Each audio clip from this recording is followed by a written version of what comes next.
once again, right here. Just vibes and just vibes and Ross Seymour here, I Rasiadonis here.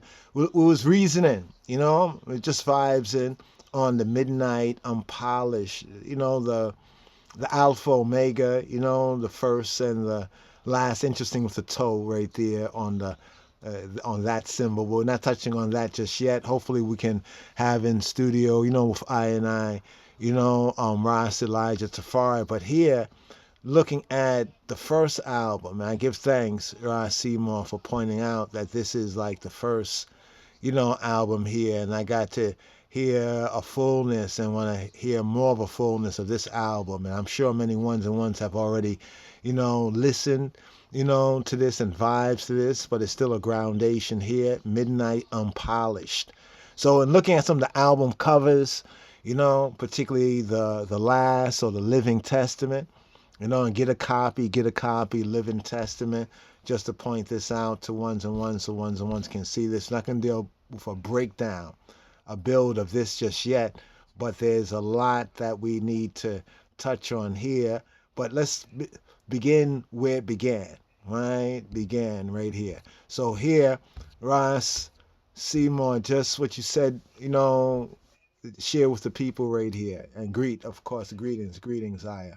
Yes, Yes. Rastafari. Blessings and greetings to everyone. This is Ras Seymour. Greet you in the name of His Majesty Xavier Karama with Haile Selassie.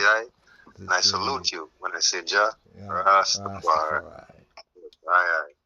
Yeah, we just been here reasoning, and the reasoning lead to music and start talking about, our beloved brother Van Benjamin. And what I'm going to do here is we trying to break down some of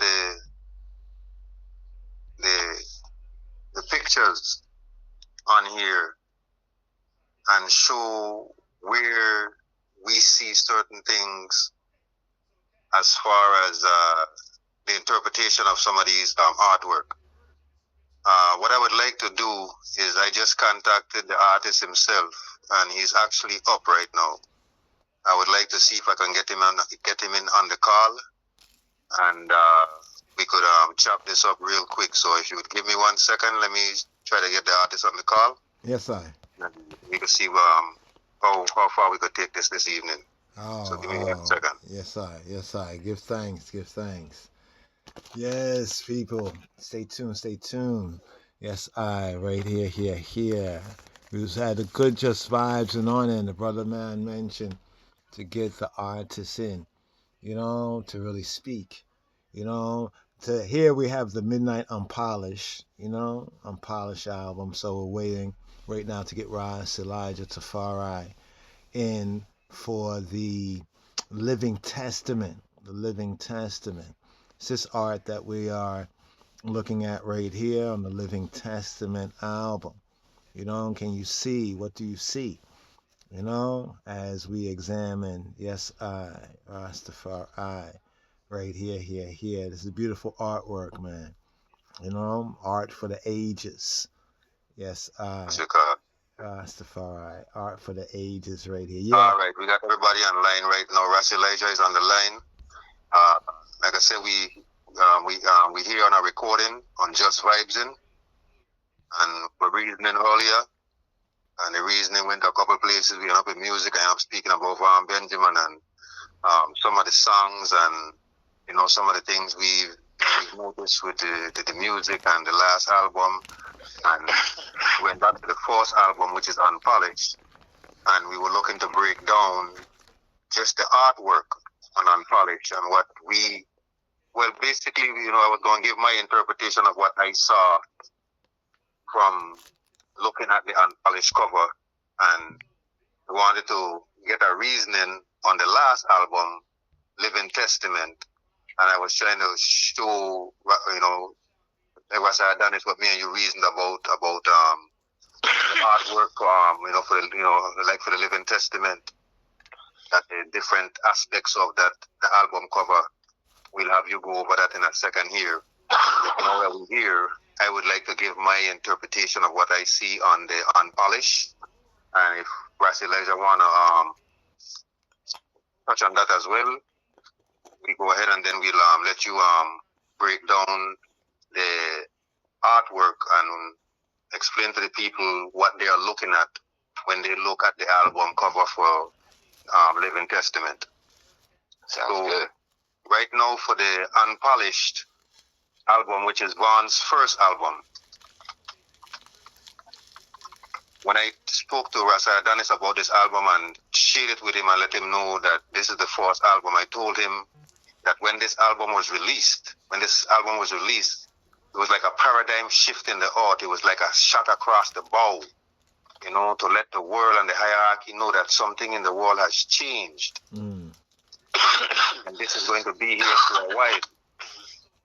And if we can look back from Unpolished to now, to the Living Testament, we can see that there was a paradigm shift. When Midnight took the stage and released Unpolished, we could see how that shift, the whole paradigm of music, that even to the point where for 30-something years, 80-plus albums, they tried to stifle the music. They didn't want the music out there. Get no airplay, no publicity, and still was one of the most toured.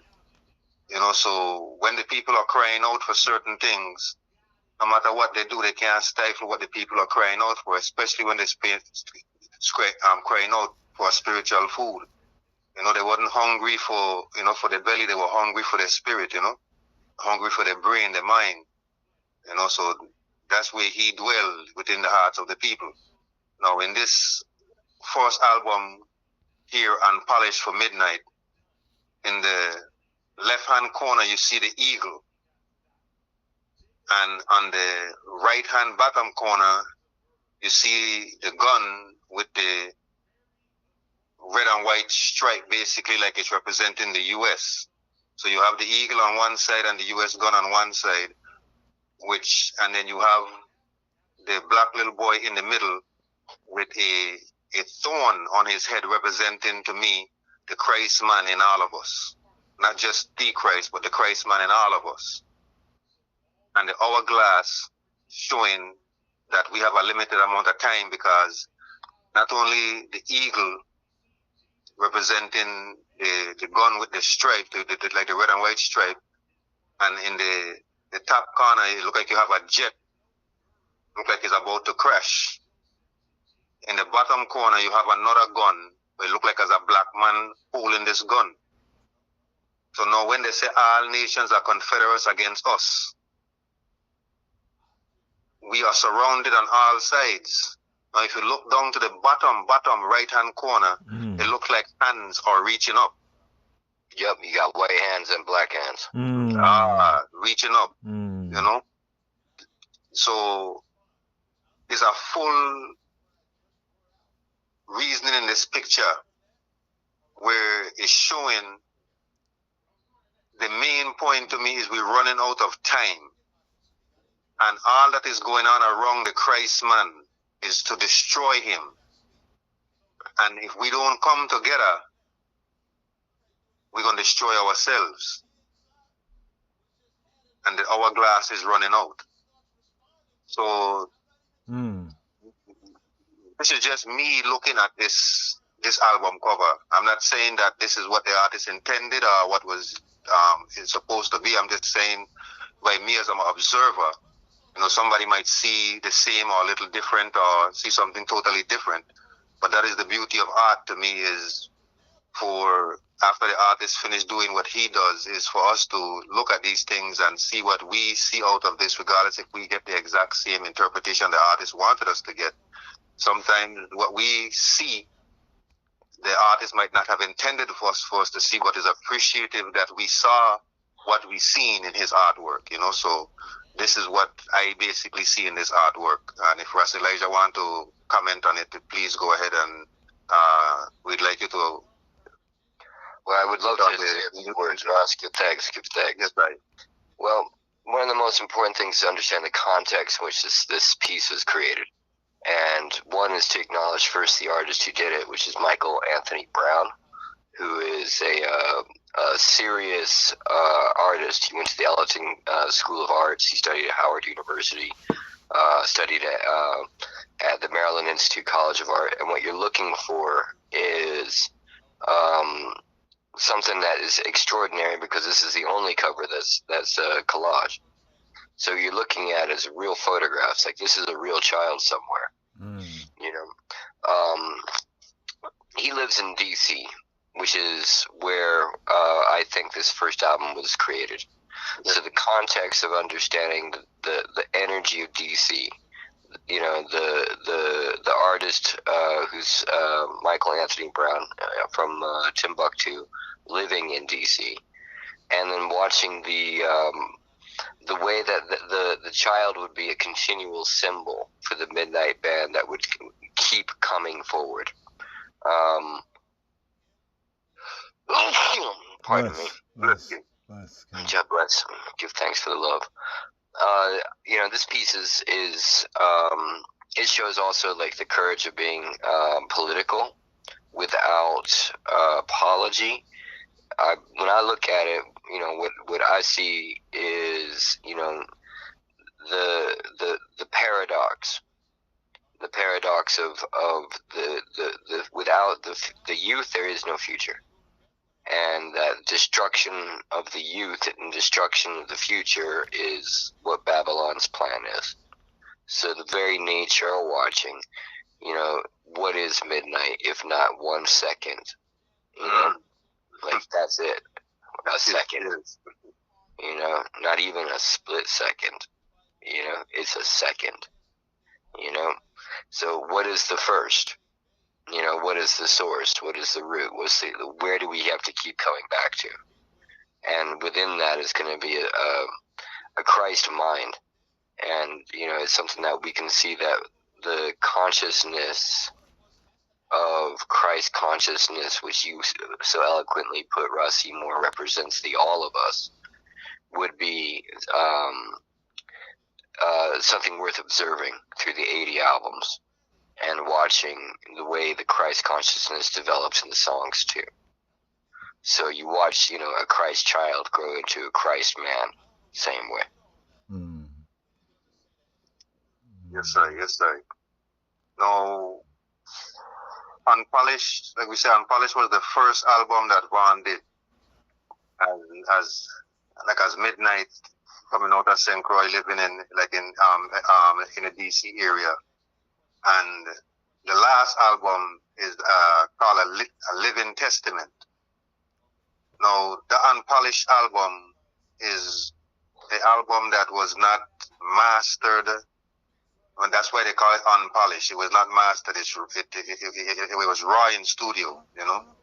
And we get down to the Living Testament, and between these albums were nothing but gems. You know, you have, you know, my favorite album, which is, you know, a Jubilee of Zion. And when I say my favorite album, it is my favorite album because of where I was in the thread of Rastafari at that point in time when that album reached my hand. You know, when the album Jubilee of Zion reached my hand, where I was in the thread of Rastafari, it was perfect timing for me. You know, to hear songs like Rasta to the Bone, you know. Yeah, we've reasoned on this before. A cosmic connection where it was a wake up, like a lightning strike, where all of a sudden you could see where you couldn't see, and you remember where you were fuzzy. Yes, definitely. You know, so these tunes here, you look back at some of these things, and you have, like we say, you know, like a nostalgia of where you was, and you know, at certain times, you know, and you know, then we get up to when they changed from Midnight to AKAE BEKA, and you know, he came out with the album Just Say Do. You know, just the title alone of that album is powerful. The first album was Homage to the Land. Homage to the Land is the first one, yeah. Yeah. But I think Just Say Do was that was after Levicated. Correct? No. I thought that one was under Midnight, you know. No. As long Akabucca as Living Akabucca and just do is under the Akabucca name. all right then. Well, Yeah. that's part of the saga, the oral Yeah. tradition, Yeah. you know, of the sound system. So when you hear just say do, you know, that's just a statement in itself, you know. A lot of people walk around talking and, you know, running them out, you know. But that's not gonna get, you know, that's not gonna get it done, you know. It's the works, you know. You know, it's faith without works, you know. Faith without works is what? It's dead. It's All right. dead. It's dead. Yes, yes. You You know. know, so it works, you know. So Rasiadonis, if you wanna go ahead and you know, like I say, leading up now the last album, I didn't, you know, like I said, he made 80 something albums, so I wasn't about to try to name too much albums, you know, just trying to break it from, you know, Unpolished, you know, Jubilee of Zion, you know, those are two under the Midnight label, and then try to bring two under the, you know, the AKAE BEKA label, which is Just Say Do, and this last one, you know, which is Living Testament, and it's fitting that this last album is named Living Testament because that's what he spent his life doing, you know. He was a living testament to the truth, you know, the true word, you know. Like he said, he didn't come to teach, he came to wake up dormancy, you know. So he spent his life being a living testament of the Most High, you know. He always said that his duty is about the Most High. That is why you never see his face on any album cover, because it's not about him, you know. But we'd like Rasiadonis right now to break down the artwork on Living Testament, you know, which I was going to do, and I said let me contact him to see if he's up, so it could be done properly, you know. So let the artist himself, Rasiadonis Tafari. God bless. God bless. Yes, sir. Yes, sir. Greetings, brother. Yes, sir. Rastafari. Give thanks. It's good to hear your voice, President. One perfect love. Yes, sir. Yes, sir. Yes, sir. Likewise. Sure, shalom. Yeah, man. Yeah, Yes, man. Shabbat Shalom. Rastafari. Well, you know, first I gotta show the love and respect to Ja Rubel, you know, long time, you know, friend from youth to Vaughn, you know, who came forward with the name Living Testament. So that's where the name came from. Yes, big up Ja Rubel. Anywhere you're there, my lad. Anywhere you're there. Yeah, Rastafari, warrior. You know, it's mystic how, you know, just certain ones being in the right place. It's almost like a Bible story in itself. You know, ones and ones just stay in a certain place. They may not even know why they're there. But when the prophet come, when everyone say, yo, you know, yes, my Lord, when one comes sight the eye, and, you know, if it's good with you, then it's good for I. You know, the energy which was created in order to bring Vaughn to California, to Trinity Farms, you know, through the powers of Ja Rubel. You know, so there's a certain element of you know, seeing when there's ones who are there at the gate waiting and waiting, you know, until you know, the Holy One comes, and they knew that it would happen, you know. So there's a certain blessing, you know, to say to, you know, ones that are, you know, behind the scenes, or ones you don't really realize are the angels that create these powers to be. So to the artwork, okay. So one of the most important things is, if you get the album, right, there's a poster on the inside. And on the poster you have a painting on the back of Vaughn as the Archangel Michael. And this painting was done by a brethren in Spain named Eloy Guerra, if I'm correct. And I seen this painting before we even started. And when I saw it, we reasoned on how powerful this painting is. And it's Vaughn, you know, very similarly to paintings of Michael the Archangel with his foot on the devil's head. And the foot on the devil, you'll also notice how the devil is black as well. And that there's a whole lot of symbolism and things happening in this painting. And what was important for me to show was, you know, that we understood that this was a powerful image. Yeah, I just sent it to you, Rasiadonis. Yes. Yes, I. Go through it. Yeah, Go go ahead, through. Rasi Leisure. Sorry about that. Oh no, you're good. I'm actually trying to pull up so I can make sure that I don't miss any points because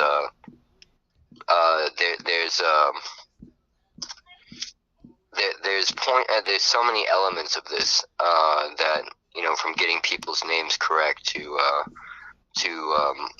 making sure that I don't miss some of the key points. You know what I mean? So I'm gonna pull up the picture right in front of me because this piece is super important, and I do have a write up on my website, Rasiadonis.com, that goes into both who will go for us artwork as well as the album cover. So I'm looking at it. Eloy Guerra. Okay, so the inside of the poster, you're going to see Vaughn stepping on a black devil. All right? And he's in the city holding the scales and a sword, and he's wearing a West African outfit in the night. And it's mystic because on the cover, pretty sure Empress Menen's face or Haile Selassie's face is in the moon, but in the artwork I've got, I don't see his face in the moon. Anyway, so now we go to the album cover. You're gonna see complete opposite. My brother. I wanted to make My brother. I was able to give thanks, Seymour. Since that went to the other phone, I was able to quickly Google search. So I searched Vaughn Benjamin, Archangel Michael, regular spelling, and two pictures came up.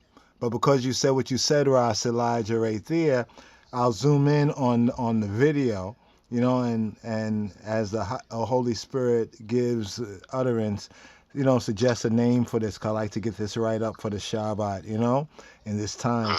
But in the sun, or the moon rather, it looks like it's yellow like a sun. It has a purple background. One is just a picture by itself that I just showed. Let me show it to the people watching again, and you can see what the brother says is that there is no one. It's a moon that like the sun. It's like yellowish, But then in the next picture, where it says it seemed to have the names of the song, Stone of the Corner, all the way to on the chest. In this picture, it does have, it seems like Haile Selassie, the King of Kings, in the moon that has a radiance like the sun.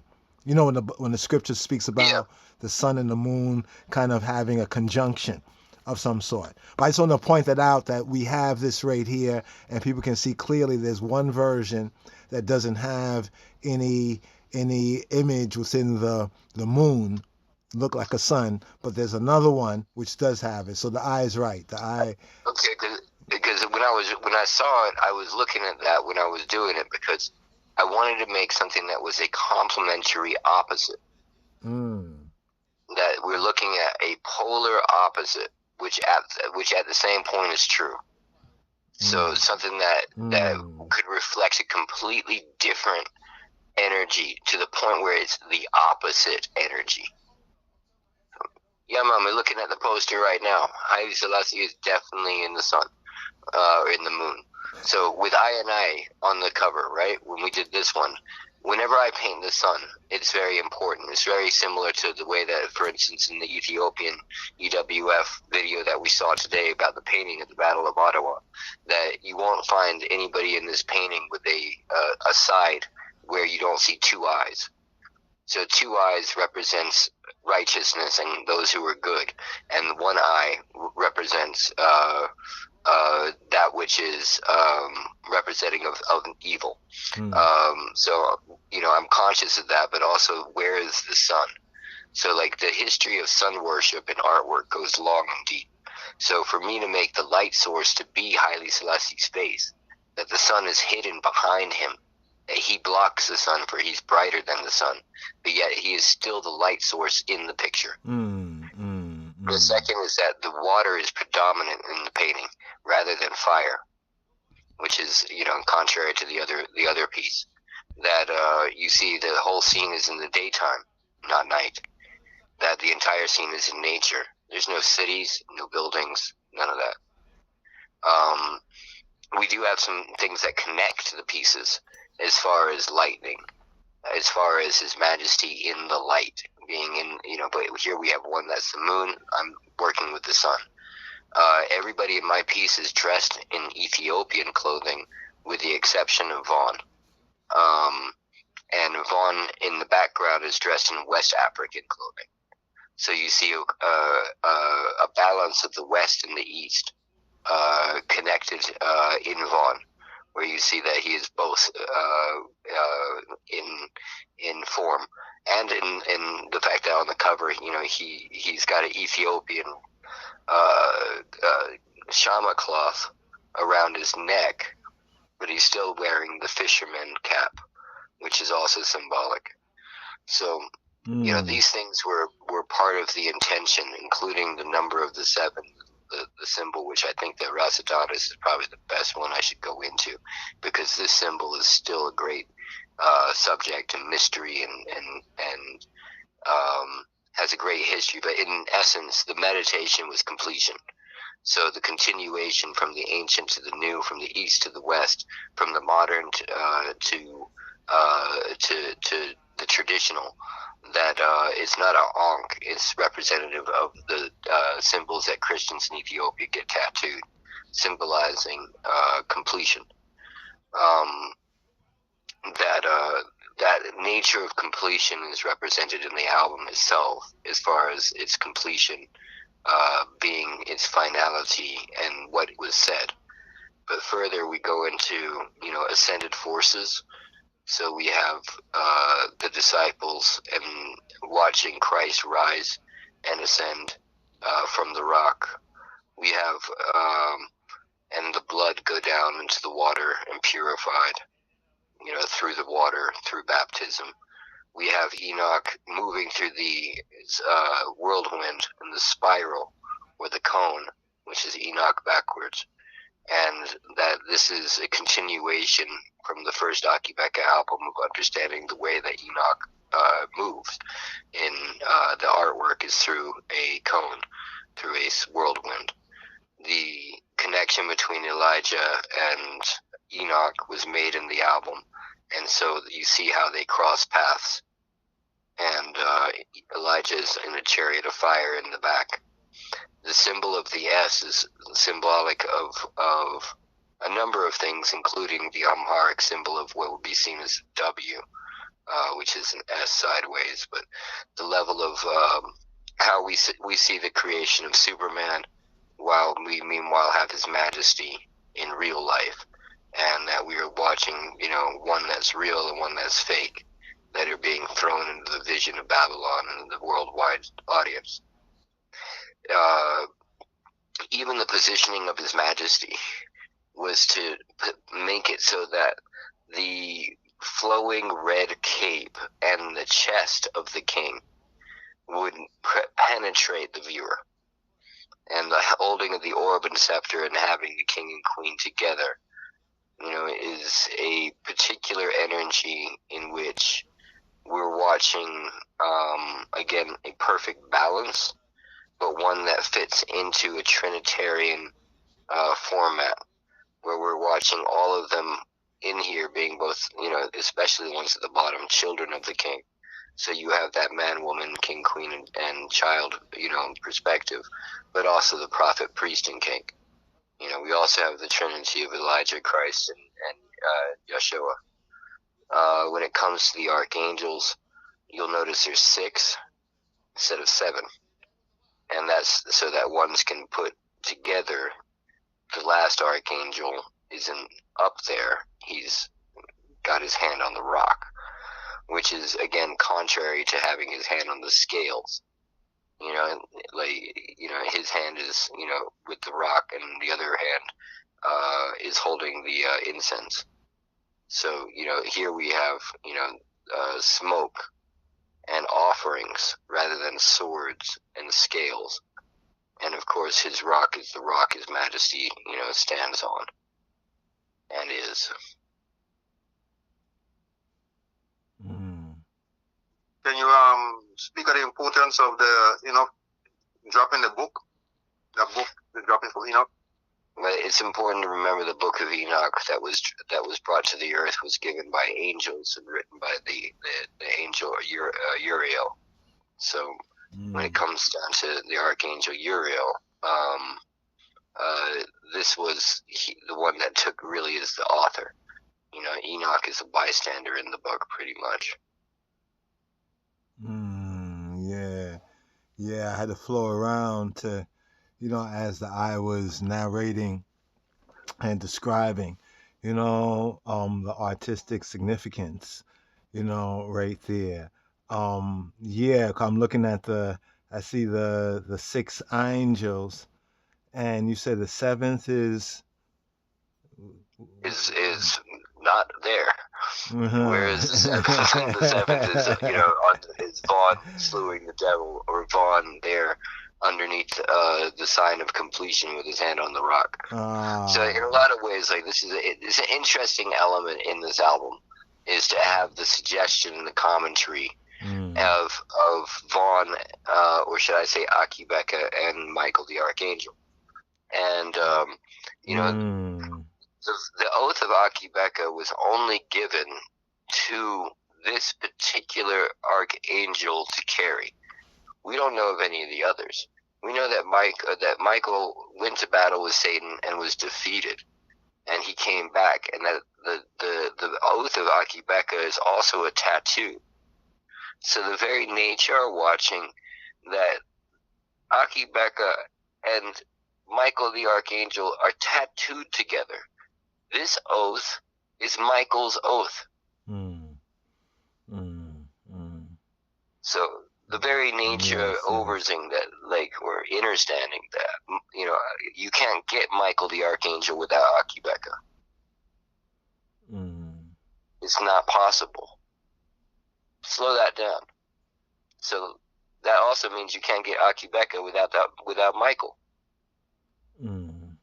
Michael the Archangel cannot beat Satan without Akabucca. The darkness can't stay black without Akabucca. The stars don't keep burning without him. Like, this is an everlasting oath of commitment, unceasing devoutness to King. And you're speaking about the book of Enoch. What's written in the book of Enoch, just for ones listening. We're connecting Enoch at the top, right? We see at the top of the picture, and then as we scroll and come from heaven to earth, and then we see the waters and the sign of the toe above AKAE BEKA's head, his Rosh, his Ras, right there. And Brother Seymour, you was mentioning, we were just vibes, and the man was in meditation, before we started, and he was speaking about he said how people see it as an Ankh, but according to the eye, that's not really the Ankh, but so much so, but the Ethiopian 7th order of the Tau, of the T. But here's what's interesting about it, is in the Hebrew, like the English says Alpha and Omega, for revelation. Now we have to recognize that it's translated, and in earlier times, the common language like English today would have been like Greek, on certain levels, the coin of the common Greek. But before that, if we read the book in proper context, Revelation, it was actually the revelation of Elohim, of Xavier, of the good Father, of God the Father, that was given to Yeshua HaMashiach, Jesus Christos, who was to give this and show to his servants things which must certainly come to pass, and he sent and signified it by his angel. You read in the first part of Revelation, just the order. That's right. That it was an angel that brought it to John. That's right. It was God the Father. It was, we say, the God and Father of our Lord and Savior Jesus Christ. It was his God, his Father, our Father, who gave it to Yeshua. So it's important that we emphasize that it's not so much just Yeshua's revelation, but it's a revelation according to revelation of the Father, of God the Father, that he gave to Yeshua. And he sent and signified it for his servants by way of an angel, just on the whole angel or messenger. Let's bring that word out, because really an angel properly is a messenger, taking it off of all the other people's tradition outside of the true context of the interpretation. So what's interesting is that whole link right there. And then we see the last letter of the Hebrew alphabet is what they say Tav, or more properly pronounced as Tau. In Amharic, we call that letter Tawe, or Tau for short, or more extended Tawe.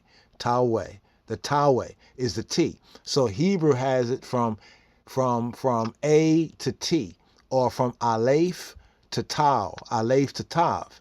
And then that's the last letter of the Hebrew, the 22. And I'm emphasizing 22 because in the Ethiopic tradition, connected with the ancient Hebrew, Judaic, Black, Yehudi tradition, there was 22 creations. And there are 22 letters of the Hebrew alphabet. And why I'm emphasizing this is, if we look at it pre-Greek, from Alpha to Omega, we have Aleph to Tau. And then the brother has right here in the water the symbol that is the Tau of the seventh order, or the T of the seventh order. And we was commenting that the first letter of that order is Te, as in Tafari, Te. The good is first order. Then when you get to the seventh order, you have To, Te, Tu, Ti, Ta, Te, Ti, To. So even that sense of completion, the seventh letter, that basically is the same shape, is a shape similar to what is called the Ankh from the ancient Tawi, or ancient Mitzrayim, ancient Egyptian tradition, is Ethiopically the last letter of the T's. You know what I mean? Exactly. You know, Exactly. so it's just And to the seventh degree, which was also important. It's mystic, because that means that the cross, the true cross, of Teferi. So Tafari, the man-child's name, the first letter, is that letter of what we say is the mark, or of the true cross. And the last of its order is the toe. So it's almost like saying that the Ankh and the true cross as symbols are the beginning and end of an order. Exactly. You know what I mean? Just so when we see the cross, it's fantastical. Like the history of this is like, this is the God energy in the air. So when the brother pointed that out, he emphasized. I don't know if I recall, Rasimo, but you was like, yeah, I recall, because it's Rasiadonis, and he was reasoning about that. I'm the one that brought it up, and he's the one that so that was the reasoning that I got from Rasiadonis when I was speaking to him about the album cover. So but it takes ones like you, Rasiadonis, to be able to actually break this down, because I've tried to really investigate this and I got hung up on the 22nd letter, because I remembered the seventh degree, but I couldn't remember the 22nd letter. So I was trying to figure it out, based by looking at, my old brethren, and looking at the Fidel, and trying to understand it. Because a lot of this is going to be, it's an everlasting mystery. And the eye being able to understand it and see it, is part of the explanation of it. So like, again, I think that I remember seeing Al-Taf, as far as a name for the beginning and the end. So, I think even in Arabic, it's Al-Khalif. So, I'm not positive about it, but in the first book, in the first cover of for AKAE BEKA on the Homage of the Land, you'll see in the bottom left-hand corner in Arabic the Alpha and Omega in Arabic, and that's because I'm not going to write it in Greek. That's interesting, because how these things spiral once again. You know what I mean, to the Ethiopian order. I'm trying to find for the viewer. Talking about the Ethiopian order, I meant to ask you this, Elijah. On the album cover, the painting, when you got all those people dressed in white down there under the by the waterfall, around the waterfall up there where Christ ascended, did you have Lalibela in mind at any time when you was doing that?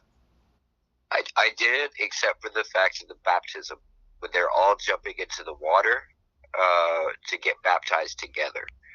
So you'll see people jumping out off the cliff and off of the shorelines into the water to be baptized, and they're trying to get closer to completion. That's deep. Yes. I was able to bring up actually here from a photo album, because we have photos, different photos for different vlogs or things that we may be reasoning on. And here, if one can see, this is a chart where someone wrote in underneath it the English. So you'll see that it says the the te is like the one that's the cross reading from right to from actually left to right, right? Te tu ti ta te te, and you see the toe.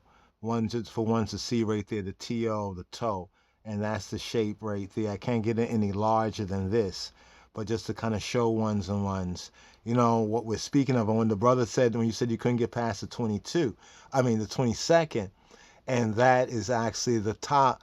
Modern Hebrew, they'll say tava, right? But actually in the Ethiopic, more be like tawa, tau, or tawe, tawe. So it's interesting that even the name tawe, you know, like tawahido, Yeah.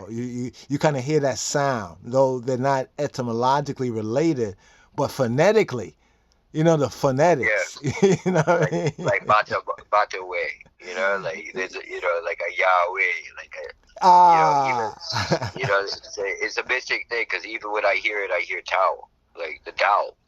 The Tao, You know, the Tao, and all like thou. It kind of has the thou. Even in English, one sister says when she hear batawi, bahita, it's actually bahitawi, but the way it can be said when she hears batawi is batawi. Batawi. Hear that to Sister Ide. It hit to Martyrdom because she said batawi, and I hear that, you know, being on the linguistic level, you know, but being real and dealing with reality. I kind of like, you know, I kind of put my hand to my head for a moment, but smile and say, you know what? It's like His Majesty was hearing. You remember the ones who went on the Africa mission? They went on the Africa mission to His Majesty, and it is said in the fuller Africa report, because there's two parts of it. One part was publicly disseminated, another part wasn't, but on lojs.org, people can get the other part of the Africa mission. They was reasoning with Archbishop Basilios, right? That's the first archbishop of the church that was brought out of the Coptic church, brought out of Egypt. So His Majesty brought, we could say, Israel, as far as the church, the Ethiopian church, out of Egypt, you know, and there was reasoning on the Rastaman. He's an Egyptian pope. You're talking about Basilios. Oh no, I thought you said Cyrilos. Sorry. Oh, no. Kyrillos or Kyrillos, he was the one that officiated in the anointing and the coronation process of the King of Kings. So that's the only difference between the king and the queen, is that the king was anointed and crowned. The queen, right, she was kind of blessed and crowned. And the difference is that anointing is where we see the messiahship in this ancient Ethiopian Hebrew context being fulfilled. You know what I mean? Right. Not for Him to go around saying, I am Christ, I am Christ. It's we, the children, He manifests to, so we recognize that that's the fullness, you know, of that particular, you know, revelation. It's real deep, you know, because even like I was sitting there meditating on Psalms 2 today, and I was sitting there thinking about how it says, kiss the Son lest he be angry. And it says, you know, this is after the kings of the earth have plotted against the Lord and His anointed. But the solution is saying, kiss the Son. So when we look at it, right, and we see, well, we have a Son of God, we have the Son of Man, but His Majesty is the anointed one that has called us His children, that has called us his subjects, and has called us, you know, to Him as, you know, He is, you know. So the nature of watching how, you know, the Son, the very nature of King Selassie's sons, the generations, those who are the offspring of David, the royal house of Israel, you know, Ethiopia, you know, kiss the Son, you know, lest you make him angry. Rasiadonis, I'm gonna ask you, like I I'm gonna ask you to do something I feel that you're gonna be able to do, because I think I gonna make your day by asking you to do this. Can you break down your interpretation of the number 10 song on the CD, Reforms Unseen? Rastafari. All right. Yeah. Okay, number this 10 song. This dude's so special, guy. It's like I wake you up, man. You sound excited.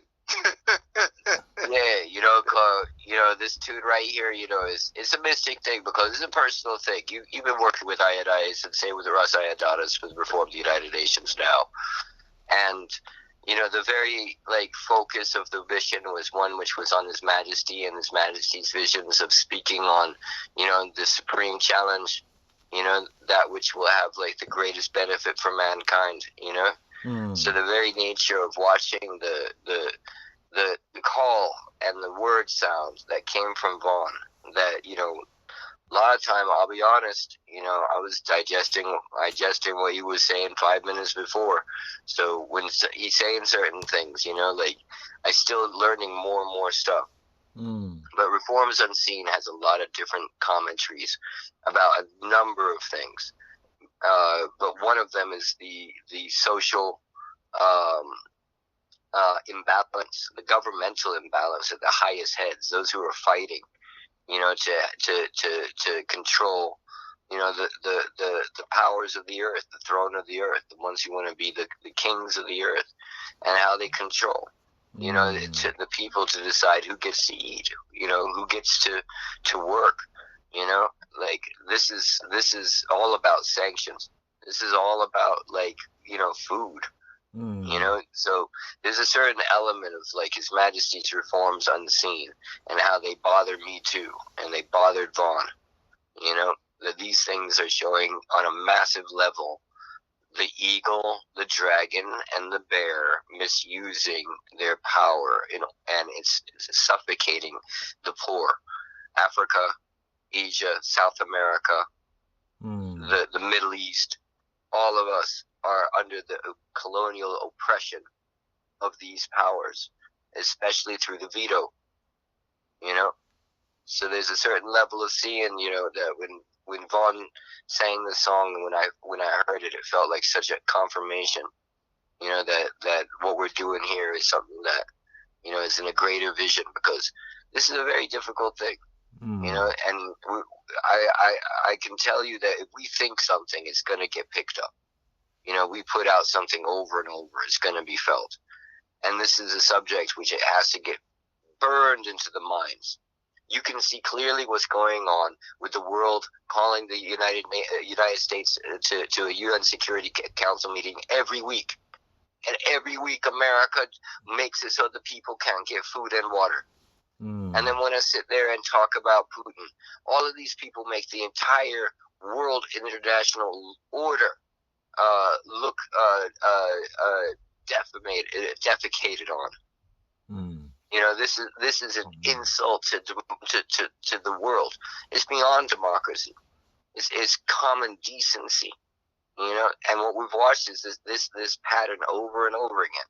People can say they want peace and they don't believe in war and the rest of it, but until you actually deal with the UN and make it so nations can come together, there is no collective security, and there is no international morality that is legislatable and accountably enacted. We are watching Africa, who historically has always stood with Palestine and has never wanted to see further colonialization.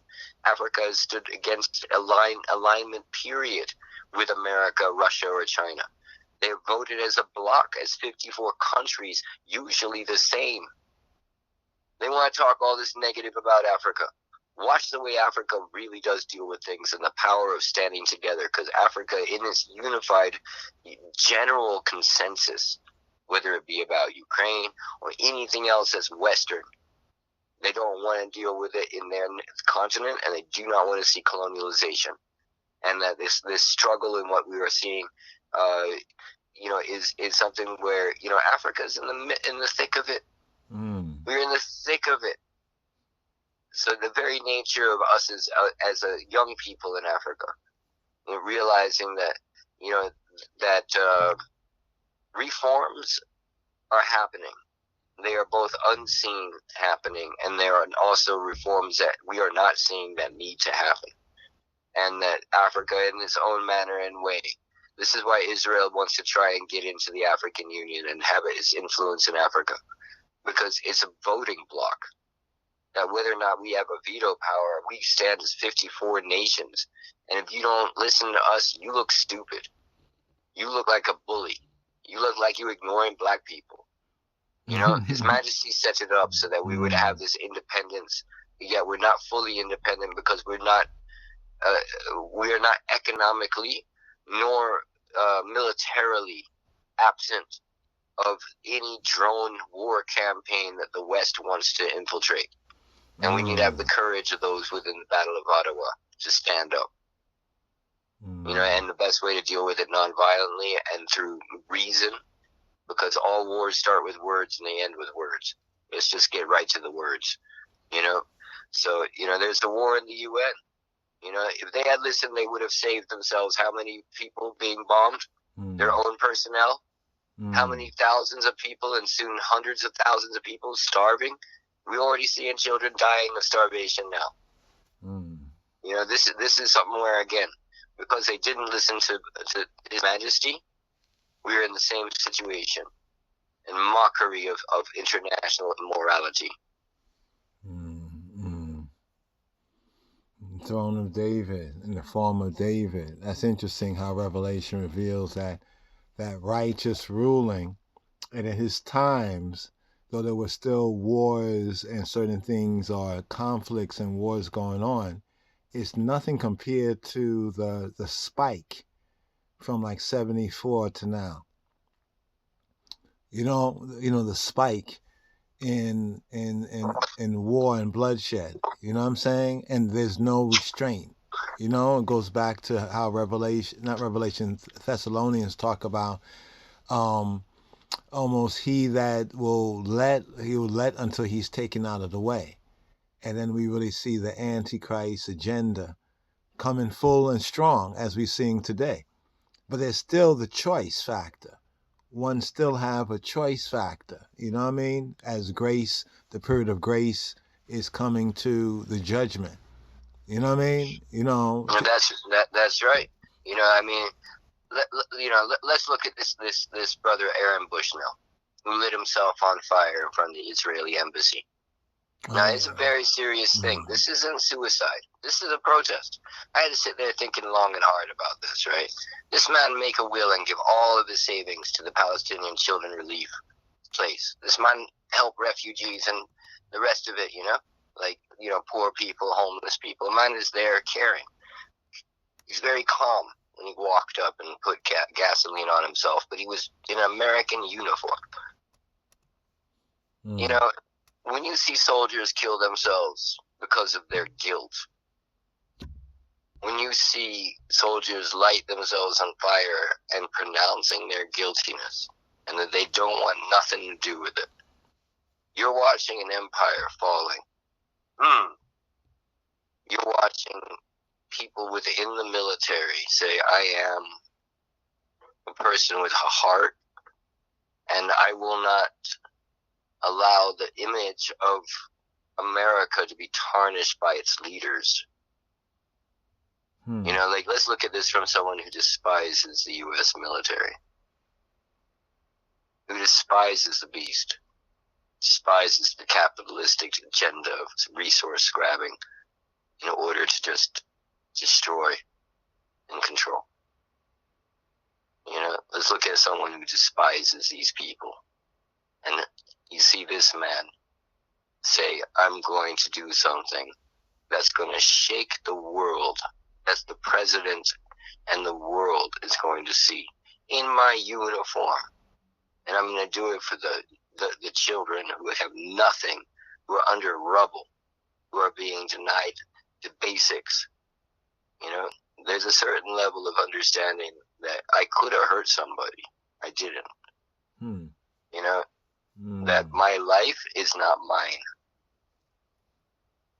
You know, that the fire in itself is a strength, a spiritual power. You know, the Arab Revolution was started by a Tunisian man lighting himself on fire. Amish people lit themselves on fire when the Iraq War started. Buddhists lit themselves on fire to help stop Vietnam. You know, these are things when people do it, they're taking a spiritual stance, and they're making a commentary about their eternal debt to the betterment of society. You know, martyrdom. You know, that there is a power in martyrdom. You know, so none of these ones who pass away are their lives in vain. And they are very powerful. Just like Marcus Garvey. From the grave I will be a terror. Interesting. Great perspective, my lord. Give thanks for that perspective. That's a great perspective right there. And I didn't know that he donated all his stuff to the children. Yeah, he wasn't mentally ill. He was the opposite, you know. He represented the anger and the rage within us all, you know.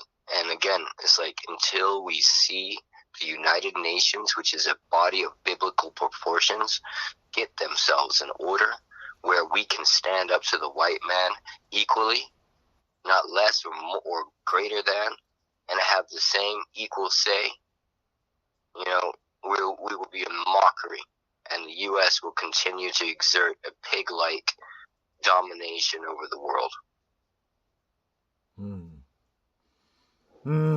Makes you think about Revelation.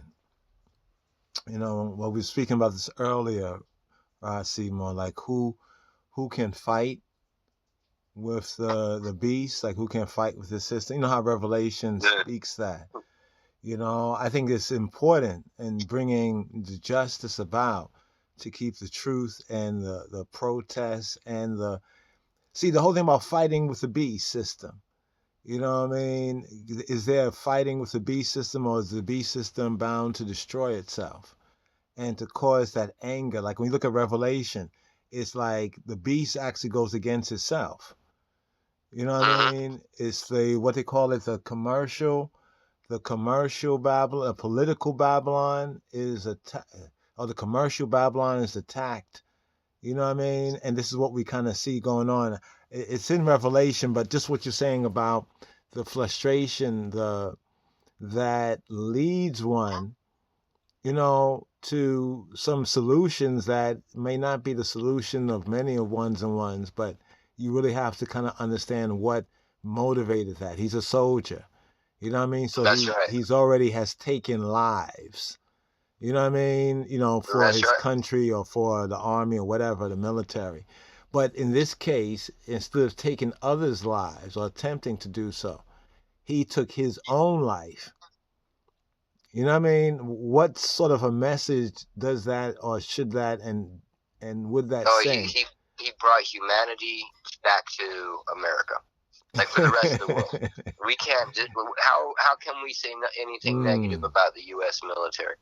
Again, those of us who despise it, you know, when we see these type of people, you know, a lot of people, they don't know anybody in the military, you know, and when they do, sometimes it takes a while, you know, to accept that they're good people, you know, but when it comes down to everybody in the world who loves, you know, peace and wants to see this war end, who understands what does it mean to like sacrifice yourself for the betterment of the world, to give your life so others may live.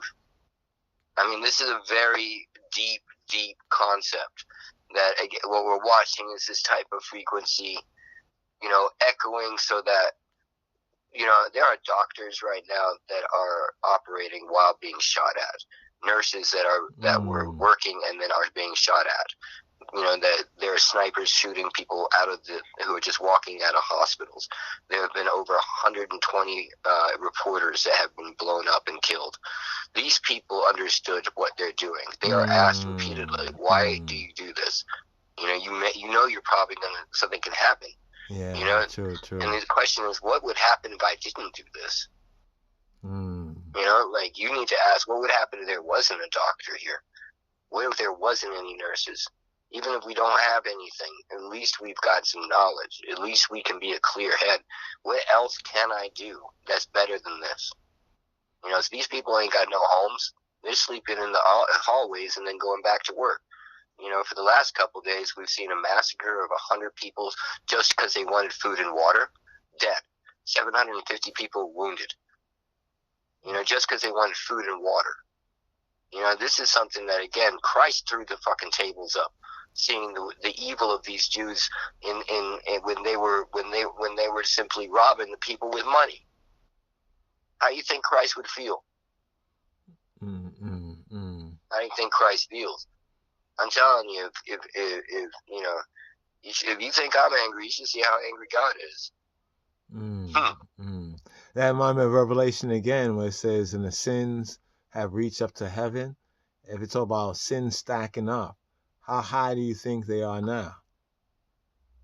You know what I'm saying? You know, it's bad, man. You got Ethiopians running for political positions who are supporting this. Our own people are confused. Our own people want to move to Israel. Our own people want to sit there and talk about this is the Holy Land. They should be listening to what the Bible told them. This hasn't been Israel for thousands of years. This has not had a king of Israel. You know where the kings of Israel are? Ethiopia. That's where we've had kings of Israel for the last 2,500 years.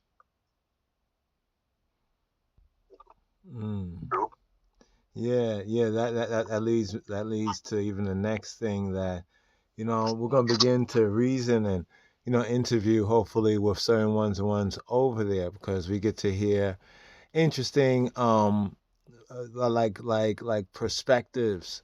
Not saying that what we're seeing and witnessing is not happening, but it's important to, you know, like really, have you engaged with any ones who really are invested in that from, say, even our own people's perspective, Ross Elijah, over there? The only thing that I've seen is actually black people in Africa and their perspectives. I've noticed Jews, you know, like that are, I would say, in the Rastafari community abroad, you know, but when it comes down to, like, you know, those who are, you know, pro-Rastafari within Israel, honestly, they drunk, man. They don't, they literally, they call me drunk. It's so symbolic. They might as well be drinking champagne while we have nothing. So I have nothing really to add other than, no, I have no acquaintances that live in Israel that are righteous people. And if they're listening, I said that. No, but clean yourself up. No, but to get a dialogue on this, because I see important perspectives that needs to be like articulated and also defended, if defense is possible, or an acknowledgement, you know, like in a dialogue that, you know, a point of view is more correct, because there's a lot of this that's going on around the world. Like, you know, when we look at the governments, you know, and it almost points to almost a Jehovah's Witness perspective, where man has sought man's government, you know, man ways of doing government, but the only righteous way is God's way. And in our times and among people on the earth, the only sign of that, an example of that we find, is in His Imperial Majesty Haile Selassie I of Ethiopia. And that was testified, you know what I mean, before the nations and before the people of the earth, and the kings of the earth in particular. And it's we who need to be defending that, because people need to be reminded, like the drunk man. A drunk man needs to wake up, you know what I mean, and needs to be made to awaken, you know, to hear the message. I think the message is what's very important, you know what I mean. And yeah. I think you hit it on the mark, and I think that we have to take something really into account, which is how okay is it really when people say or think Christ is a blasphemer? Like, I get it that they don't understand, but that's our failure, not Christ. You know, like, the very nature of looking at Judaism and considering whether or not they can ever rap with us, man. Like, on a real level. We deal with the conquering Lion of Judah. We deal with a Christian empire and a Christian king who walks with the cross, whose crown has got the cross on top, and everywhere we walk with the meditation of Christ. What does it mean to be absent of the meditation of Christ? We could ask this question in these churches too. Yeah, I was just thinking that. I said, we say Christ, we say Judeo-Christian, right? I know many ones, they're not strong enough in their minds and the truth of the King of Kings to defend it. You know, because there's some of us as Rastas that kind of might even embrace the Judeo aspect, but might reject the Christian aspect. And he said to walk with this, you know, as one is very, very important. You know what I mean? But we do see the examples. Look what happened in Ethiopia. You had ones who claimed to be Christian, talking about the Roman Catholic Christians. And some people think they're Christians and some people know they're not. But still, under the deluge of Christianity, who allowed what went on in Ethiopia during those years to go on. You know what I mean? With the backing of their people backing these governments. It was only when the people started to become, well, it was only because when the signs that His Majesty spoke started to come to pass, you know what I mean, that the people who were defending it were even increased with others saying he's right, he's correct. So I think sometimes it's a shame, but sometimes these things have to be, people need experience. You know what I mean? And sometimes that experience is costly. I hear you, and you know, just to follow up on that, when we look at this, we have to look at this from the nature of what the teachings of Christ were, you know, and whether or not these ones around us actually believe in mercy, whether or not they are consciously okay with killing men and women and children, whether they're okay spitting on people because of their belief system. There is a very sick element to the Babylonian Talmud Jewish influence, in which we have watched a religion of hate, and this incorporates the idiocy, and I'm coming off raw tonight, the idiocy of the Catholic Church, saying that any pope is the closest man to God, and that we should pray to the Pope because he's God on earth. Are you crazy? You know, like, there's a difference between Muslims who respect Christ and his personage, but for ones to put themselves above anybody, particularly Christ, but anybody. And they not forgotten that what you do to the least of these, you do unto God himself. True. We just reasoned about that before we start recording too. Yeah. What you do to the least. It's idiocy. And I don't care how nice any pope is. It's the Antichrist. And it's because he defends a platform of religious supremacy at the cost of the poor, at the cost of the ignorant, and in a manner which disenfranchises the majority. You know, there's a certain level of realizing that I think people scared of Muslims because they are so pious. I think they're scared of people who pray 5 times a day. They're scared of people who don't want to have no graven images and don't want no tombstones and don't want no coffins. I think they're scared of them. I think that this country is stuck in a Western perspective where they will never believe the Muslims will win. And that this anti-Islamic behavior and thought pattern is older than the U.S. and is much bigger of a problem. Much bigger than even the conflicts we're dealing with today. And that's because the real distrust that we really have, that deep down, most people think other faiths are heretics, blasphemous, and they don't have tolerance. His Majesty, I think, is pretty much the only one and told us that people have the right to follow their own faiths. You know, that to judge the faith of others is to judge the ways of God. All these other people think they right, and that's why they do what they do, because they think they right. They don't want to be like us. They don't want to learn about us. You know, what we have to do is make this so much bigger than religion, that human rights and justice is an equally portioned out faith-based initiative. These are not human rights or God rights. That everyone deserves these rights. Period. Whether you like them or not.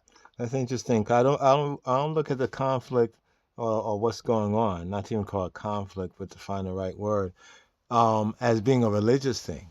It's all pseudo. It's all pseudo. It doesn't have anything to do with religion. Theodore Herzl, you understand, he was an atheist, and he basically says that I'm gonna get you what God promised you in the Torah or in the Hebrew Bible. But how can they be led by atheists? You know what I'm saying? So I think the whole religious aspect is bullshit for people who don't know better. It's basically human beings inhabited by demonic. They'd rather say Mickey Mouse stuff than a Muslim. Like, this is really about just not liking Muslims. And it goes right connected to not liking black people and pagans next.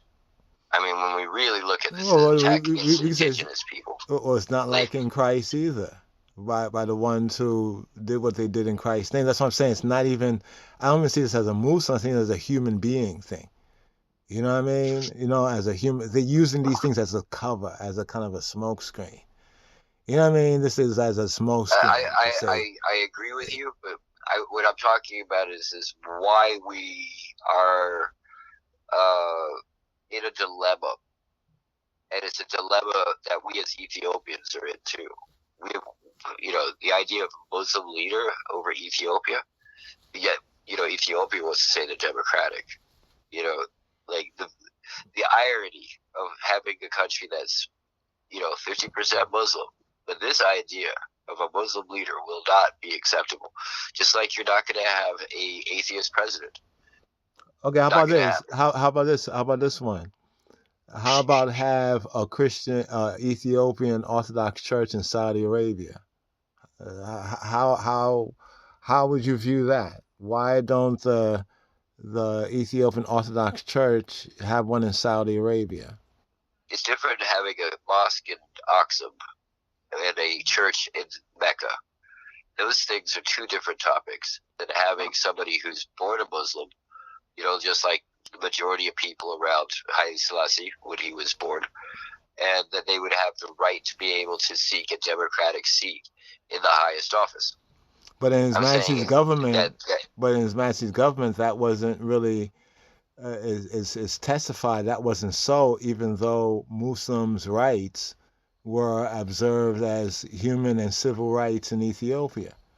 I'm just saying that this government is the correct government, but I'm talking about the present government. Oh, the present government? Are you saying that a Muslim today, somebody who's a Muslim, cannot be elected to an office? So we have to a high office in Ethiopia. I mean, you got Prime Minister. No. You got Abiy Ahmed. Here's another interesting thing. I know they say he's Christian, he's Pentecostal, so forth and so on, but even in his name, Abiy Ahmed, to me, it points to the confusion of kind of things. It's one of those Barack Obama situations. Yeah. So, but the difference between him being a Muslim and not being a Muslim is like apples and oranges. And I'm just getting at the basic xenophobia / racism, and also for a good reason. You know, Muslims are slave traders. Muslims did a lot of stuff in Ethiopia that was very aggressive and manipulative. You know, there's all kinds of a long history of Muslims persecuting Christians in Ethiopia. So there's good and long reasons. What I'm getting at is that for us to really grow as a people, we have a lot of work to do. And you know, it's something that you know, it's going to be through the grace of God. You know, Amen. and I think that it's going to take people who understand all these faiths and understand the complexities of Judaism, the different types of Jews, and that you can't put them all in a box and say that they all feel this way. Some of them, are Messianic Jews. Some of them are secretly Christians, just like some Muslims really, really like Christ too. That's true. Like, this thing is a much bigger story than they're going to tell us. But if we're educated, we can sit with different circles and find our commonalities. But if we're not, we're going to rest on past prejudices and differences. True indeed. No, interesting. Just even from the prophecy within the paintings and the picture, the covers, it speaks to exactly, even using great symbology of where we're at and what we have to do. You know what I mean? What we have to contend with. You know what I mean? One of the most beautiful things I love was Isaiah, when he saw the angels of the Almighty talking, and he said, "Uh-oh, I should have seen this." And they said, basically, "What's up?" And he said, "My lips aren't clean, and my people's, they ain't clean either." All right. Now, this is very interesting. Like, this is like all of a sudden a nigga moment. I know that's what I love about this moment. This is Ethiopia's like, I don't really run with the best people here. Like, not only am I not clean, but my people ain't clean either. Mm-hmm. I just got to get real with you. You know what I mean? And that humility was what why he was so like favored. A prophet as good as Isaiah, a man that's walked around the mountains of Ethiopia naked for 3 years, is saying to the angels, my mouth ain't clean. This dude is probably cleaner than anybody we know. Mm-hmm. But how many people, when they see angels and they see, hear the voice of God speak, say, "I'm not worthy, cleanse me." Burn my lips with coals. Yeah, the seraphim grabbed that coals and put it on his lips. then he can say, "Here am I, send me." That's Ross Seymour. You remember that part when he went into that part too? I thought that was interesting. And then, looking at some of the art, I see there's one that says AKAE BEKA, who will go?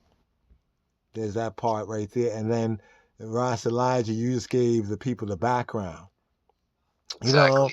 From the scripts. He says, "I have unclean lips like the people of the land have unclean lips." You know what I mean? Exactly. And one of the, was it seraphim? Yes, it was a seraphim. Yeah, exactly. That went and grabbed with the tongues from the altar a coal, the coal of fire, and touched it on his lips, and now be clean. That's right. And that's what we need, is that type of humility of saying, my people are dirty, my mouth is dirty, clean me, and I will go for thee, O Jah. And that's interesting, the coals of fire, that whole theophany, that theophany right there. 'Cause all this was in the presence of the Most High, who sits on the throne, and even there he is figured like a man, like the king, even the King of Kings. You know what I mean? So all this was happening right there in his presence. You know what I mean? And now... that's right. That's right. There's a rough draft on my webpage where you can see the first draft of that cover, where I painted the entire song. And it's got, 2nd Chronicles in it. It's got Isaiah 6:8 in it. It's got Samuel 2 in it. And you can see His Majesty there watching all of this, in the heavens, and the angels coming down. And it was just interesting to watch, the mystic powers of realizing you can say too much or paint too much, So Jah told me, no, start again. And this time I want you to really listen to the hook. Everything I need to show you is right there in the hook. And it was real mystic to watch how the subject has been painted many times. Wait, you talking about the same picture? I zoomed in on it for the people watching the vlog here. I zoomed in where there's the angel, the seraph, that's holding the tongs with the coal, And there's a brother. When I look at it, I see AKAE BEKA right here. Who's like in the Isaiah, right? The Yeshaya, the Isaiah. It has like purple and fuchsia colors, blue. I don't know if this Yep. is it seems like just a zoom in. Like when you say like focus on the hook, it's a zoom in. This is like a zoom in to that moment right there. That's right. That moment right there. And you'll see Isaiah's terrified. You know, this is not a happy dude. It's okay to be scared. The beginning of wisdom is the fear of God. Fear God. Fear him a lot. Yeah, You don't fear him, that's something's wrong with you. Vaughn sings about that. Wow, that's Yeah. really interesting. And that's the Isaiah moment. The Isaiah That's right. moment. That's powerful, brother. That's powerful right there. And the coal. I think when I think of the coal of fire, I'm thinking about even the holy offering, the Aishans. Just on a level, that just came to the irids right there. You know what I mean? As That's that right. purification. Yep. You know, upon the Yep. lips. Because he said, my lips are unclean. Like, hold on for a moment. Just to include this here. This is important right here, brothers and sisters. The Isaiah, the scripture moment right here. Because Ross Seymour, you know where it's at? Let's see. The coals and the tongue. I'm gonna look this up right here. I think this part right here. Isaiah chapter 6, verse 8. Okay, yeah, I'm trying to bring it on the screen, so I'm using this quick app right here, My Sword, an app called, My Sword, and yeah, we said tongues, right? Let's see, the tongues. What is it right here? You said Isaiah chapter 6. I'll go like this. Isaiah chapter 6. Here we go. Isaiah chapter 6. Okay, yeah, here we go. Right here. Wait, you said chapter 6? Yep. Oh, it probably says coal. I was looking up coals, plural. It probably says coal. Let's see right here. Let's get one more time. Okay, yeah, 6 and 6. But I'm going to go before that right there. Let's go to the top of the chapter because it kind of brings out the theophany, like the appearance of God in that sense, the vision, the appearance of God. Isaiah 6 and 1, in the year that King Uzziah died. Now, here's what's interesting. Uzziah, if I'm correct, was it Uzziah? He was the one that burned Aishans. He wasn't supposed to, because only the priest was supposed to burn the Aishans. And if I'm correct, he had burned some Aishans and caught a leprosy, got sick and diseased and died because he had violated the priestly thing. In other words, he was not supposed to burn the Aishans. Only the priest was supposed to burn the Aishans. And then King Uzziah, the backstory on this particular king is he had burned the Aishans and he got really sick, got like a leprosy. You know what I mean? Because he had burned the Aishans and it was not appointed to him to burn the Aishans. If I'm correct, I think this is the same Uzziah right here. But it says, in the year that the king Uzziah died, I saw also Adonai sitting upon the throne, high and lifted up, and his train filled the temple. I don't know if the item recall, but Ras Elijah was explaining. He was explaining the robe of His Majesty, and just that idea of the train. When they talk about the train, like the train of a skirt would be that robe and everything. But the train also could be like those who walk with you. If you notice, like sometimes nowadays when they have some type of long robe, a woman or even a king, and they have people carrying it, but the symbolic idea of this train right here is like the robe. Literally, it's the robe. It's like the high priest robe and the king's garment. In fact, just for ones and ones listening, when you study His Majesty's the red garments, red from Edom, from Basra, you notice those garments, those are likened to the priest garments, the high priest garment, because with that garment that you knew that he was Messiah, he was anointed, he was the high priest. But it says lifted up, and his train filled the temple. So it's saying literally that his shul, his robe, filled the whole place. Just think about the word picture. Above it stood the seraphims. Each one had 6 wings. With twain he covered his face, and with twain he covered his feet, and with twain he did fly. When I see this image, I think about the what they call the Star of David, the snowflake. And one cried with to another and said, Kedus, Kedus, Kedus, or Kadosh, Kadosh, Kadosh, holy, holy, holy is Yahweh Sabaoth, is Jehovah Sabaoth, of armies, of hosts. The whole earth is full of his glory. And the posts of the door moved at the voice of him that cried, or shouted out, called out aloud. And the house, the bait, was filled with smoke. You get the idea? With smoke. Then said I, this is Isaiah.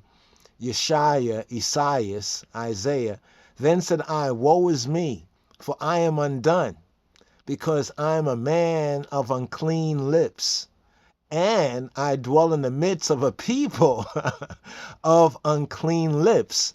For mine eyes have seen Hamelech, the Negus, the Lord of hosts, Yahweh Sabaoth, right? Then it says, flew one of the seraphims to me, having a live coal in his hand.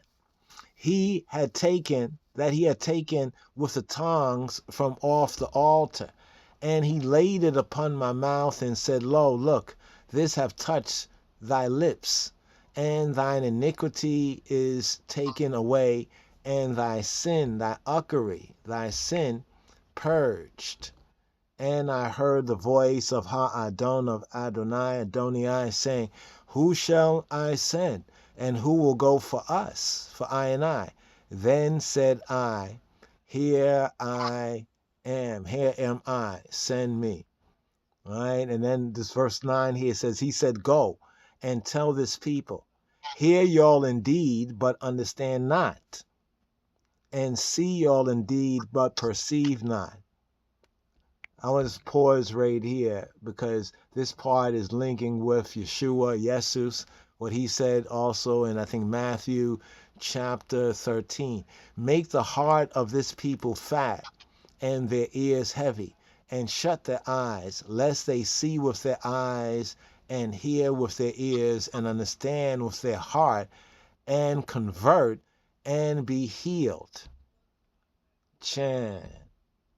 I pause right here because you remember when we were speaking about the prodigal, I keep saying the prodigal is unpolished, but I see that child, and I think about the prodigal, the word sound, but the unpolished album of Midnight. I was going to insert there where Yeshua says, unless you be as a child again. You know what I mean? That verse right there, unless you be as a child again. I see this whole word convert is not convert in the counterfeit Christian sense. It's actually have a change of mind. Think differently. Have a change of mind. Like That's right. if you're walking in the wrong direction, right, then turn around. Do a 180. You know what I'm saying? And this is what the world needs. Not the world, but this is what those in the world needs to change the world. You know what I mean? They need to think differently. You know what I mean? They need to increase the love capacity. That's they need thinking to work differently. their heart. Yeah. They can't hear with the same ears nor see with what they've seen. But they actually, it's like people see His Majesty, they don't see God. If they knew, start with this. That's God. And then move from that to realize everything is God. Because God is everything. Like, how much are they willing to realize it's all a test from God? That this is all a relationship between you and God. That nothing else really is existing except for God's eyes on you. How can you love your brother who you have? How can you love God who you have not seen and hate your brother? That principle there. You know what I mean? And once you've seen your brother, have you not seen God? Like when you hear that parable, your son Vaughn showed me. He said, you hear it all the time. When two or more are gathered, I am present. I am there. You don't think God isn't there all the time? You don't think everybody knows that God isn't there all the time? That's the obvious thing that makes you have to question, what is he talking about? Jah in I, Jah in everybody.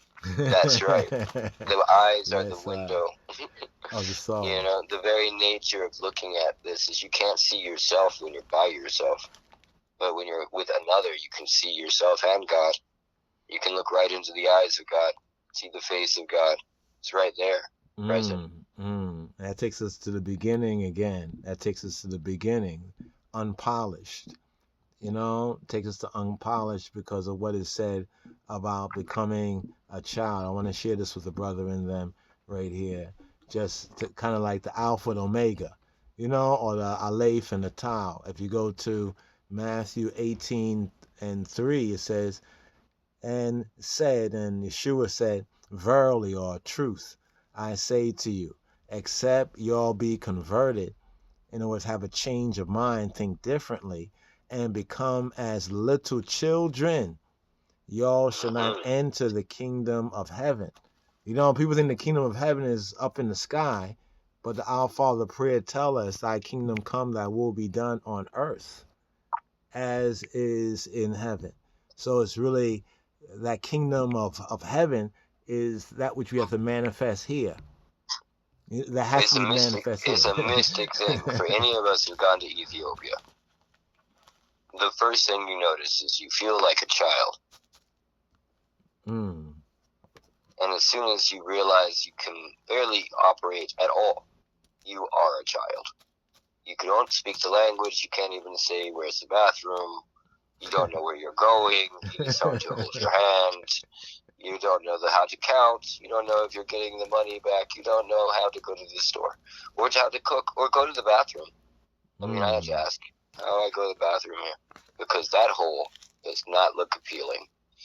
So there's a certain level of, you know, like the way you think as a child. You know, like you know nothing. You have everything to learn. Everything. You're focused on the littlest things.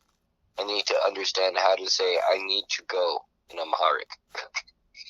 The most important thing when you go to Ethiopia is learning the language.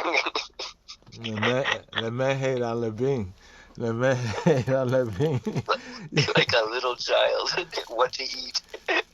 How to eat. Shint you need to go use the bathroom, right? I'm telling you, man, like to have to ask a grown-up how you use the bathroom as a grown-up is very humbling. Yeah. Being as a child. Yeah. And going to the bathroom is even more humbling. So, but the whole thing is that the meditation of being like a child, like those of us who go to Ethiopia as a pilgrimage, will immediately realize you have entered the kingdom of heaven, where the sins of man have heaped up all the way there, but it's still heaven on earth, and now you've got to be like a child to survive. Interesting. If not, you will be punished. Like there's a hole in the street waiting for you. The outer darkness. Oh yeah, hyenas. I mean, anything can happen. Like life and death are very related there. You can feel that you can die today. You really feel it. You know that anything can happen, and so you're humbled a lot like a child too. You feel very vulnerable.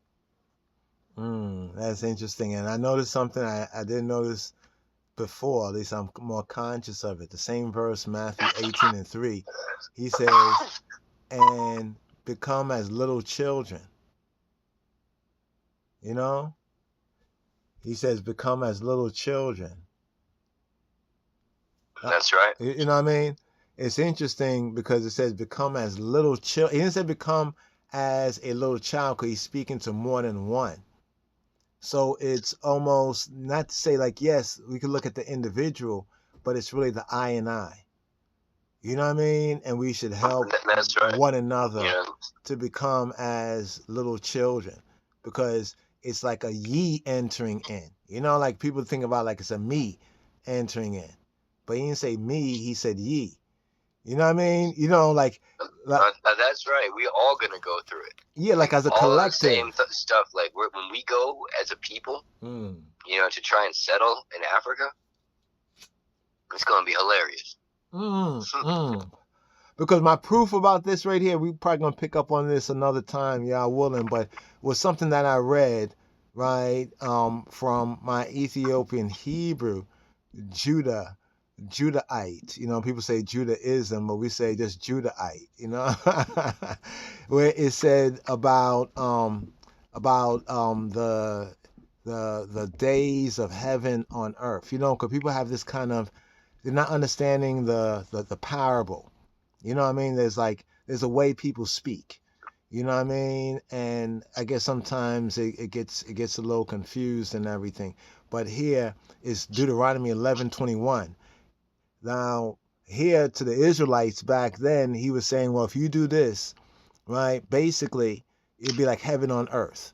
And you now comparing that with going, say, to Ethiopia, and even with we as a people going to Africa, there's that same what do you call it? Growing, growing process. Deuteronomy 11:21, it says that your days may be multiplied, and the days of your children in the land that Yahweh, that Exariah, the sustainer, good, generous Father, swear to your fathers, your patriarchs, your ancestors, to give them as the days of heaven upon the earth.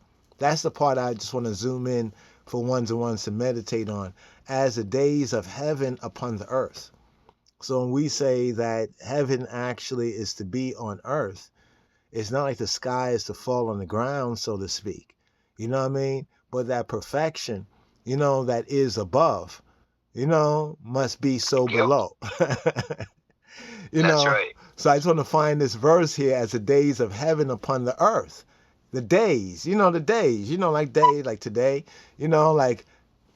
You know, it's basically how what you were saying. You know what made me think of was that our hearts actually never touch the ground. Mm. Our heads touch the ground, or ass, or feet, but our hearts are in a cage that makes it so it's always in the air. It's never ever on the ground.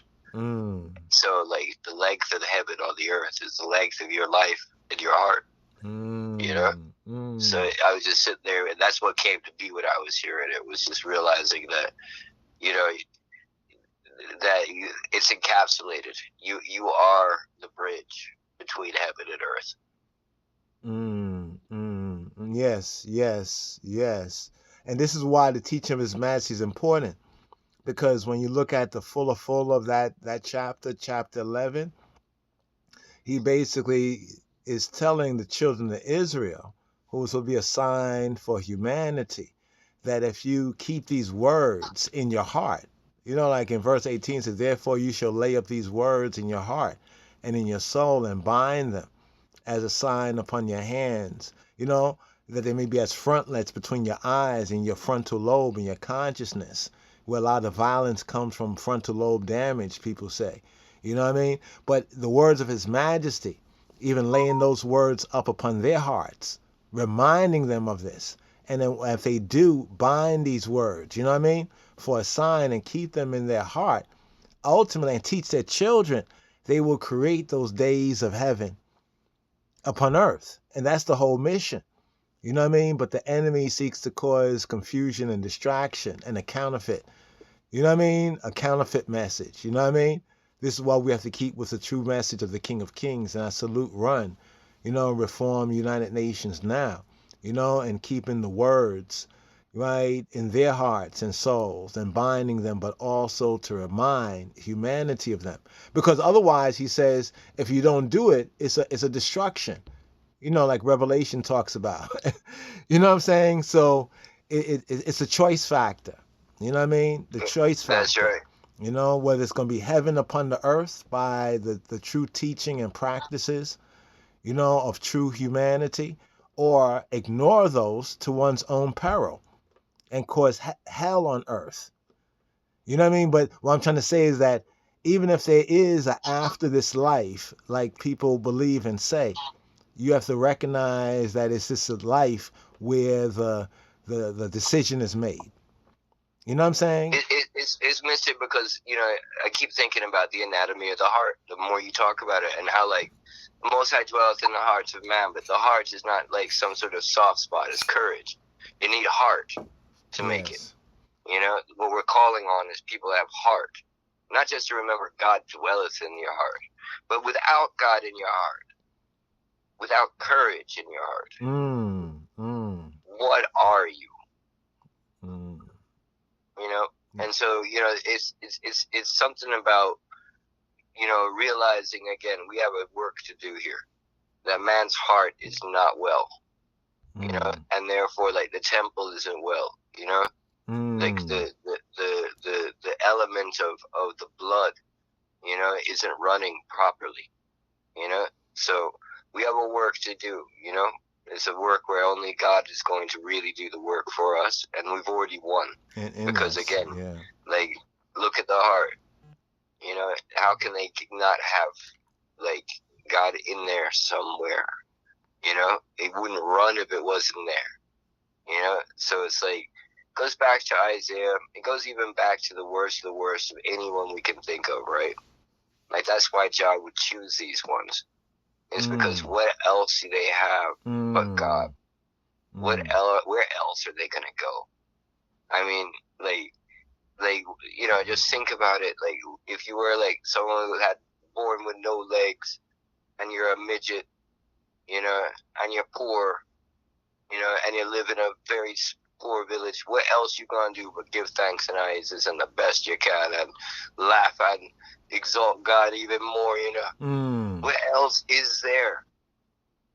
The reality, true. The worse you are, the closer you are to God. So the irony of watching, like, like, blessed are those who are persecuted for righteousness' sake, like, the ones that, are super pumped up and feel like them just own everything. Them are people who really have a problem because they're always lacking. That's why they want more and more. So it's a mystic thing of watching how, again, Jah already won. But give thanks for the experience. He already has. He's already seen the end or the fulfillment of things, but we can experience and partake. You know what I mean? In that work. Have a share. Be partakers. You know what I mean? Of His grace and of His life and His glory. Yeah, definitely. And it's never done. Somewhere also ones have to realize is that, you don't think that Jah doesn't want more every day, forever. Don't you think you want to keep on keeping on forever? Like, this thing don't stop. You're gonna be helping people forever. That's what we're born to do. So there's a certain eternally. This is why, like, like the angels care enough to help us. I'm sure they could be doing other things, but Jah and them got a deal. Yeah.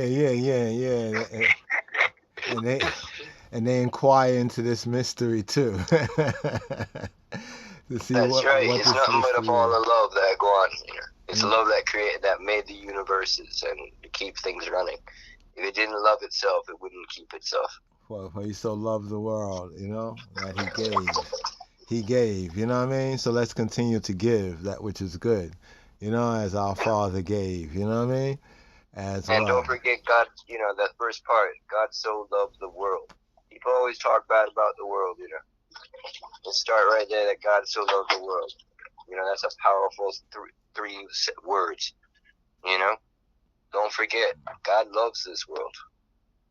That's all you could ask for. Exactly. You know what I mean? Yes. Amen. Yes, I. This is a full. Right here, we zoomed in on the top portion of. We were able to catch just the painting, the one for the living testament.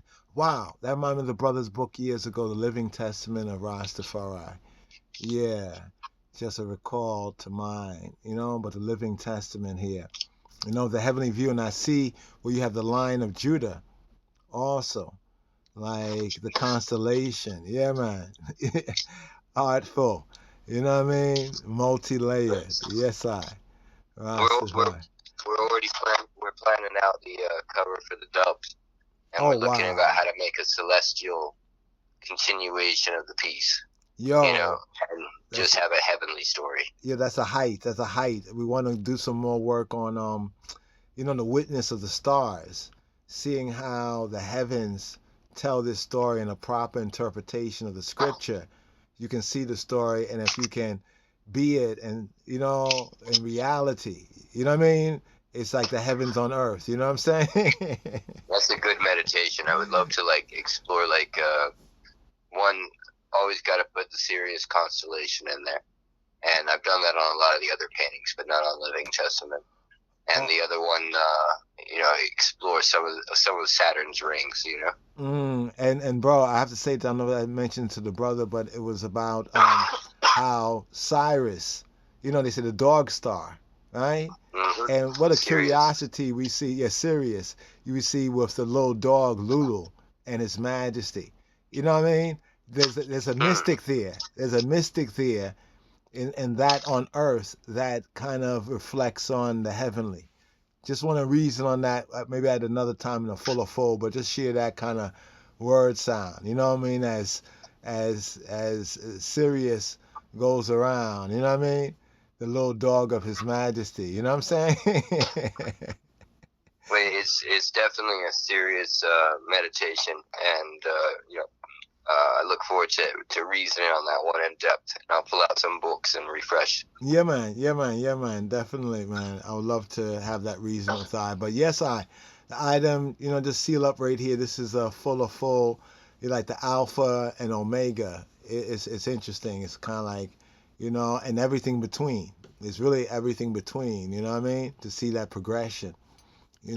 We just had a modern take on the Book of Enoch in present. Exactly that. Alpha and Omega. What's amazing about that book is literally it's like from the beginning of man to the end, it's like one day. It doesn't seem long in the eyes of heaven. So, the mysticness of this conversation and how we started and we finished. It didn't take long, did it? We talked about a lot. Amen. Yes, sir. God is great. Baruch Forever Hashem. and ever we will praise Him. Selassie. Yes, sir. Yes, the power of reform's on the scene, eh? It only continues, Yeah, for the people living there, the Living Testament album is a very good album. The item should go out and get this album. If you could get Unpolished, the first album, get as many of these as you can. These is not just songs. These are spiritual healings and teachings. So go out and get as many of the Midnight AKAE BEKA music as you can, and it will be beneficial to you. Trust me. And we the soldiers, them out here on the go. And this Living Testament CD, some of the title songs, Who Will Go For Us, Peoples of the Gate, we say we wonder. Yeah, Stone of the Corner, Going on Man Yard, S on the Chest. Keeper at the Gate.